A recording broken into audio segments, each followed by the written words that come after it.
Salut à tous, on se rejoint aujourd'hui pour une nouvelle vidéo de test avec aujourd'hui le Samsung Galaxy A20 qui vient clore, ben voilà, le dernier des Samsung, la gamme A tout simplement. Alors je parle pas de la gamme E, de la gamme S. Alors voilà, on va éviter mon avis personnel en disant que Samsung, franchement, là c'est du n'importe quoi. Il te sort une gomme de la A10 à la A80, là il y a la A90 qui est annoncé qui est complet, et maintenant une sorte des 20E, des 20S bientôt et tout. Voilà, c'est du n'importe quoi, c'est les mêmes, à chaque fois les mêmes mais un peu améliorés. Déjà, vous allez voir un truc. Donc, de la gamme A10 à A80, on les a tous fait. Le A10 pour moi, malgré que certains l'aiment, hein, moi le A10 je le trouve inutile. A10, rapport qualité-prix pas trop intéressant par rapport à ce que fait la concurrence. Mais bon, bien sûr, ceux qui adorent Samsung vont me dire qu'il est bien. J'ai eu ce genre de commentaires. Non, voilà, pour moi, c'est pas un téléphone intéressant le A10. Maintenant, chacun son avis. Maintenant, là on fait le A20. Alors le A20, alors Samsung ils s'embêtent pas, ils font du recyclage. Alors pour moi le meilleur de la gamme A rapport prix c'est le A50 qui est plutôt exceptionnel niveau rapport prix, hein, il touche à 200. Alors il se touche à 220 et quelques. Et maintenant c'est 250 le minimum. Le téléphone avec le temps il a augmenté, il a pris 30 €, allez savoir pourquoi.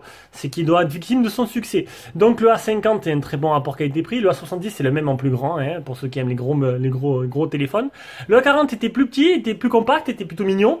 Après que ce soit le A30 c'est exactement le même que le A50, sauf qu'il est un peu moins puissant. Et là on a le A20. Et quand je l'ai eu dans les mains, il me dit quelque chose. Et j'ai regardé et voilà, ça n'a pas loupé. Alors le A20, c'est le A30, donc le A50, mais encore un peu moins puissant. Voilà. Donc ils ont pris le même téléphone, ils l'ont descendu 2 fois en gamme, niveau puissance et tout, et on arrive à un niveau après photo, bon un peu de tout, hein, mais ils ont gardé le même moule. Hein. Ils ont pris le même moule, ils ont sorti 3 téléphones, et ils ont fait 3 prix différents. Donc c'est un téléphone qui coûte 150 €, et on va voir un peu ensemble s'il est intéressant ou pas. Si tu aimes nos vidéos, tu peux mettre un petit pouce bleu, tu peux t'abonner et activer la cloche pour rien rater des futures vidéos. Et si tu veux nous soutenir un peu plus, tu peux aller sur une page Tipeee. Donc Tipeee, c'est une plateforme de financement participatif pour soutenir les gens comme nous qui font des vidéos. Tu nous fais un petit don, c'est pas grand chose, mais petit à petit, ben, ça nous permet à la fin du mois de pouvoir investir dans des produits. Et en même temps, tipeur, en plus de ça, tu as des avantages que d'autres n'ont pas. Tu pourras acheter en priorité, d'avoir la priorité sur les téléphones et les accessoires de tout ce que l'on teste, à prix préférentiel bien sûr, ainsi que d'autres petits avantages, et ça c'est plutôt pas mal. Donc on va passer vite sur le design, hein. C'est le A50, le A30 c'est les mêmes, je vous l'ai dit, donc du coup dimension 74,7 sur 158,4 sur 7,8 mm d'épaisseur. Alors pour ceux qui chipotent, oui il y a 1 mm d'écart, je sais plus si c'est en longueur ou en épaisseur, et 1 g d'écart, hein. J'ai comparé les téléphones sur des spécifications, c'est les mêmes, hein. Donc 169 grammes, donc très léger, prise en main encore très bonne, surtout que la batterie, ils n'ont pas fait de concession là-dessus, c'est plutôt exceptionnel, le rapport prix niveau poids et taille de la batterie. Il existe en plusieurs couleurs, en noir, en rouge, en bleu et en couleur or, il est fait tout en plastique bien sûr. Donc là c'est la couleur rouge, donc on appelle ça corail, hein. Il est un écran Super AMOLED, donc pour un prix de 150 €, c'est vraiment exceptionnel, un écran Super AMOLED. On a le Mi A3 qui est sorti de Xiaomi, qui a l'écran AMOLED, plus le capteur d'empreinte devant à 170 € maintenant. Franchement, il commence à faire très fort. Donc, une définition, alors là, c'est un peu ce qui a fait chuter le prix, c'est une définition 720p+, 1560 x 720. C'est un peu dommage, on est sur du 720p. Ça économise la batterie, mais voilà. Après, ça se ressent pas trop, hein. J'ai pas vu trop la différence. On va le mettre en silencieux. Voilà. Surface que prend l'écran par rapport à la surface du téléphone, on est sur 85,25%. C'est plutôt correct, on a des bords assez fins, un menton quand même qui est assez un peu épais par rapport à ce qui se peut faire maintenant, mais ça m'a vraiment pas choqué. Alors il est protégé comme les A30 et A50 par un Gorilla Glass 3. Donc c'est la 3e version, on est à la 5e, ils ont mis la 3e, bon ben peut-être question budget. Au-dessus on a l'appareil photo 8 mégapixels ouverture 2.0 avec une reconnaissance faciale. Alors reconnaissance faciale qui est, vous avez vu, qui est assez rapide, c'est plutôt pas mal là-dessus. En dessous on a le type C, ça c'est bien, le type C avec le port jack, c'est très bien aussi, et le haut-parleur. Comme à chaque fois j'oublie de sortir, je me prépare mal, hop on va sortir le tiroir SIM. Alors dedans j'ai une puce SFR et là c'est la bonne surprise comme les autres, hein, on va dire. On a un double nano SIM plus carte SD. On a 100% de réussite, on peut faire ce qu'on veut avec et ça c'est plutôt pas mal. Et non, je vais remettre la nano SIM, sinon on pourra pas jouer à PUBG. Ce serait con. Parce qu'en Wi-Fi là, je peux pas. Donc du coup, on en est où? On en est à ce moment-là. Au niveau des boutons, bon ben comme le A50 et le A30, les boutons, voilà, il faut un bruit qui sont pas un peu cheap, mais ça va, la qualité quand même, elle est là. C'est du Samsung quand même, on va pas chipoter plus là-dessus, hein. Hop, on va y arriver. À l'arrière, donc au-dessus on n'a rien. À l'arrière, on aura une belle couleur corail, hein, avec le capteur d'empreinte qui marche très bien. Alors là, qu'est-ce qu'il a? Là, il est lent. Attention, tac. Tac. Alors je vais sortir le miroir parce que pas grave, aujourd'hui pas de miroir. Pas de miroir, je crois qu'il est même pas là le temps que je le cherche. Donc capteur d'empreinte qui n'est pas des plus rapides, hein, il est un peu lent, mais bon, il marche très bien. En plus, il a la roco-facial. Sinon, regarde, encore mieux. Regarde, hop, je touche pas. Double tap, roco-facial. Double tap, roco-facial. C'est parfait. Tu n'utilises pas les boutons. C'est ce que je kiffe. Voilà, ça c'est double tap roco-facial. C'est un peu le combo gagnant. Le tout est animé par un Exynos 7 avec un Mali G71, 3 Go de RAM, 32 Go de mémoire interne. C'est pas beaucoup. 4000 mAh de batterie. Ça c'est énorme. Bon, c'est comme le A50 et la 30. Le Bluetooth c'est en 5.0. Android 9 avec la surcouche de ces Samsung. Voilà. Et pour les bandes 4G, comme d'hab, il manque la B28. C'est vraiment dommage que Samsung ne font pas des téléphones full 4G vu l'aura qu'ils ont, surtout en France. Il n'y a pas la B28 et ça c'est vraiment con, complètement. Et surtout une 4G de catégorie 4 seulement. Sinon j'ai oublié les appareils photo, donc on a un double appareil photo, un 8 mégapixels en 2.0 et un deuxième c'est un 5 mégapixels en grand angle en ouverture 2.2 et le flash LED. On passe brièvement à l'écran pour vous dire qu'un écran, un écran super AMOLED en 720p seulement. C'est un peu là que est tout le problème, mais ça ne pose aucun problème. Donc du coup, je dis n'importe quoi. Non, la définition ne gêne pas trop. Hein. Maintenant, c'est la luminosité. Là, elle est à fond. Là, je suis à fond. Vous avez bien vu que le S7, malgré les blancs, n'a pas de problème. Alors que, parce que la luminosité, justement, voilà, en plein soleil, voilà, il faudrait un peu se mettre à l'ombre peut-être. Voilà, il manque un peu de luminosité. Sinon, au niveau réactivité, il n'y a pas de problème. L'écran réagit bien. Et la différence entre 720p et 1080p se voit pas clairement à l'œil nu. Franchement, là, on voit pas la différence quand on le voit. On passe à la partie logicielle. Partie logicielle avec l'état des capteurs. Hop. État des capteurs. L'accéléromètre, le gyroscope, le champ magnétique, la boussole, est très important pour certains. Le capteur de proximité. Voilà, il n'y a pas de LED de notification. Eh bien là, il ne veut pas marcher. J'ai pas eu de problème, pourtant on appelle. Ah, c'est marrant ça. Eh bien, écoute, on va voir. Hop, on va essayer d'enlever. On va pas vous montrer clavier. 1, 2, 3. Appelle le répondeur. Ah ben là. Ah, c'est ballot ça. Hop. Ah non, ça marche. Alors, faut vraiment coller. Alors, je sais pas vraiment où il est. Quand tu colles. Tiens, mais c'est con. Alors, quand je colle mon oreille, ça marche très bien pourtant. Alors, je sais pas où ils l'ont placé. Voilà. Bon, mais c'est pas grave. On va plutôt raccrocher. Hein. Merci, madame. Allez, on continue. On continue avec avec tout simplement les captures d'écran. On commence avec une petite mise à jour dès que j'ai allumé le téléphone. Hein. Fortnite. Alors, j'ai écrit victoire. Hein. Fortnite, ouais, il est compatible. Parce qu'en fait, Fortnite, tu installes l'APK. Au début, il te dit compatible ou pas. J'ai installé et tout. Le jeu installé, je démarre. Et après, il me dit il n'est pas compatible. On verra après. Et en tout, 71 348, c'est light. Alors, autant vous le dire de suite, comme le A10, à vouloir trop baisser les prix et à mettre un petit processeur dedans, on en arrive qu'on a un téléphone qui mettra peut-être quelques millisecondes pour ouvrir les applications. Voilà, c'est pas le plus rapide qui soit, c'est pas le plus optimisé. En plus, la surcouche de Samsung, elle est assez lourde. Le processeur n'est pas super puissant. Du coup, on a une harmonie qui n'est pas autant fluide qu'on aurait aimé avoir. Voilà. Donc il y aura quelques petits ralentissements. Il ne faudra pas s'attendre à quelque chose qui soit instantané. On va le voir de suite avec l'appareil photo. Alors, je vais peut-être vous faire mentir. Hop. Voilà, il y a quelques millisecondes le temps que l'objectif photo apparaît. Bon, après c'est pas gênant, mais bon, il y en a que ça m'a embêté. Alors, test de chauffe, 33 degrés, c'est très bien. 5 touches pour le multitouche. Tant pis, hein, c'est mieux que 2.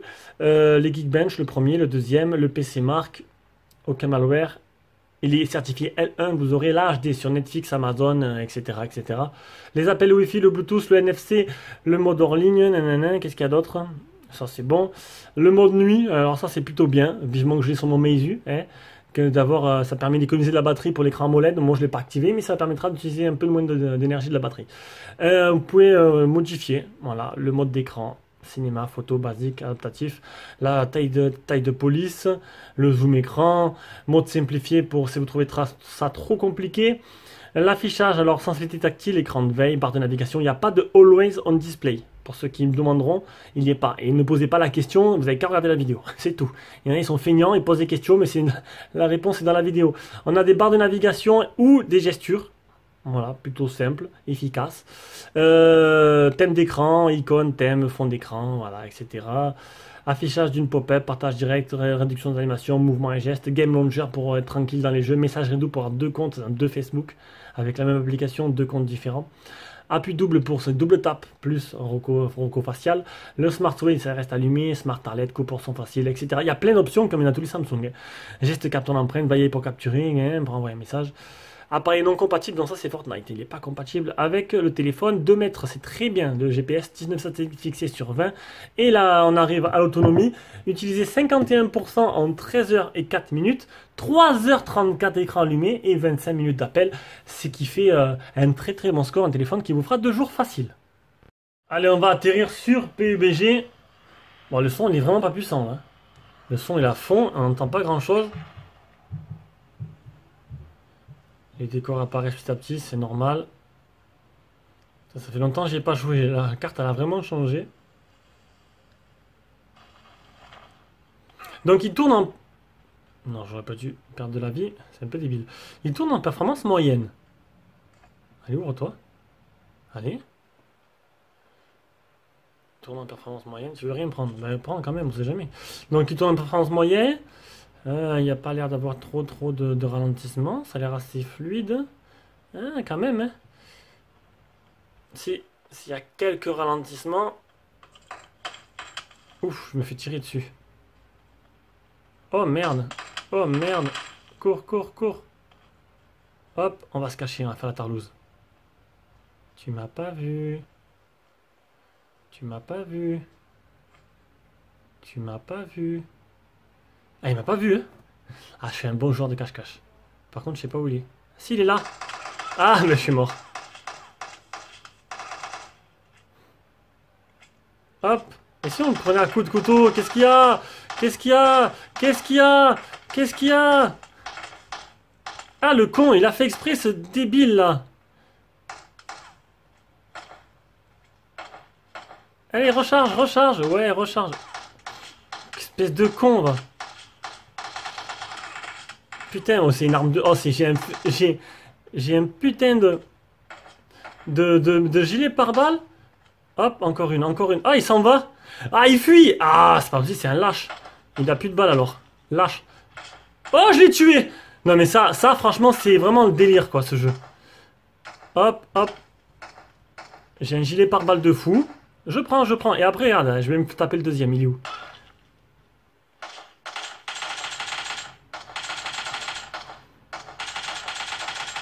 Et je me suis fait le deuxième. Vous avez vu?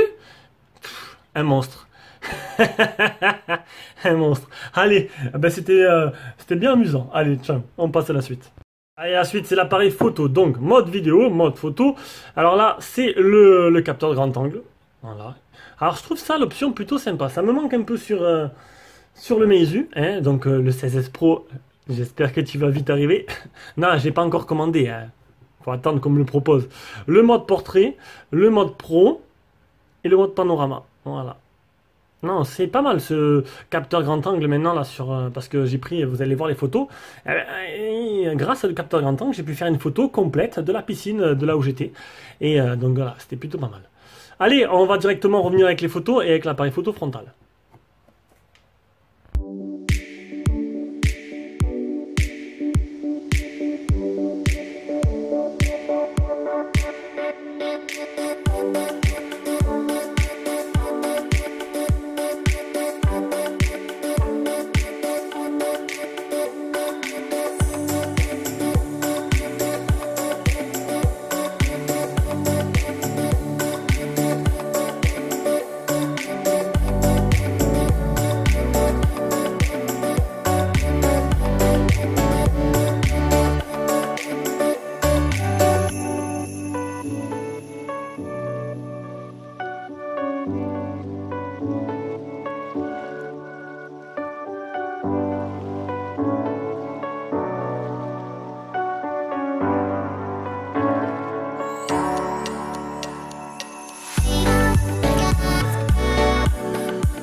Elle est feignante, la mise au point.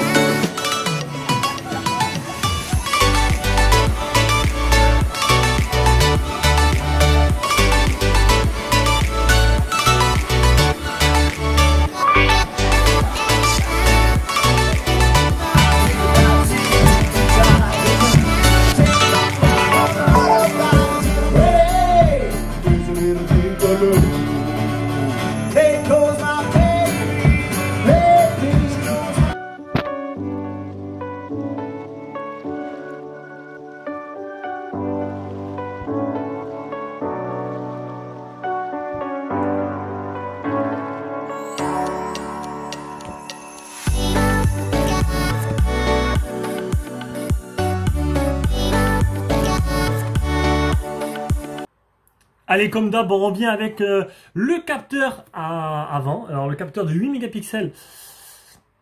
Voilà, donc vous pourrez vous faire un avis général de ce qui vaut en vidéo, en son.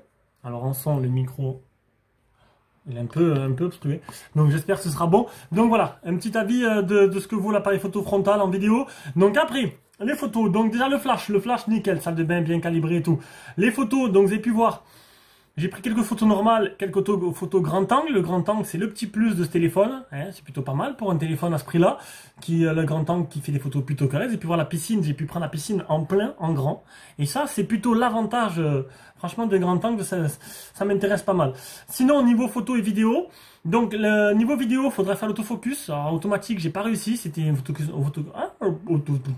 autofocus manuel. Hein, enfin, manuel. J'ai dû cliquer sur l'écran. Surtout...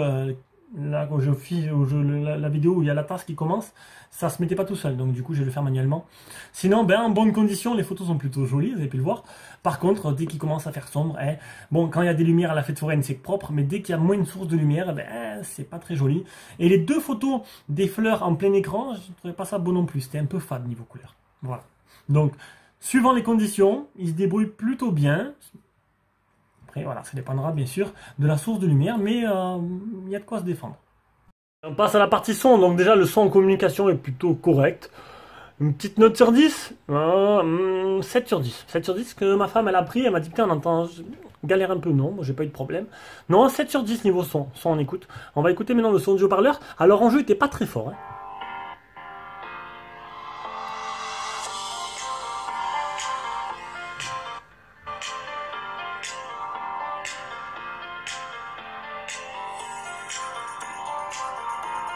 Ah, ça manque clairement de puissance. Alors là, ils ont réduit les frais. Là, ça manque clairement de puissance.